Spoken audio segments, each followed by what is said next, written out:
अथर्वणो वेदो धवनो मर्कटानन अक्षमालानि वो वामो दक्षे कुम्भधरस्मिता। श्रीगुरुभ्यो नमः। हरि ओम्।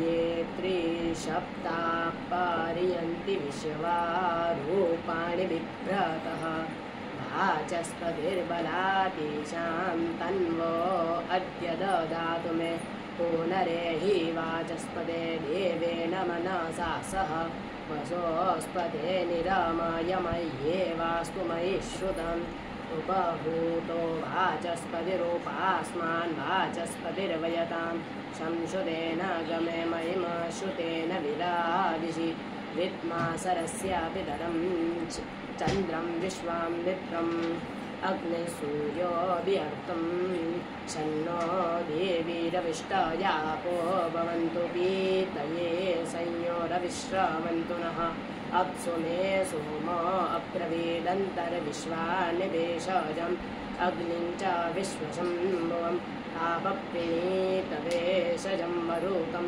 तन्वे मम जोक्च सूर्यं दिशि सन्नापो भवन्तप उपसूर्यो शन्नो देवी शन्नो देवी शन्नो देवी उपभूतो वाचस्पतिर्बलातेषां तन्वो अद्य ददातु मे आपसूर्योऽभिहर्तं नमस्ते अस्तु विद्युते नमस्ते अश्मश्माने। ॐ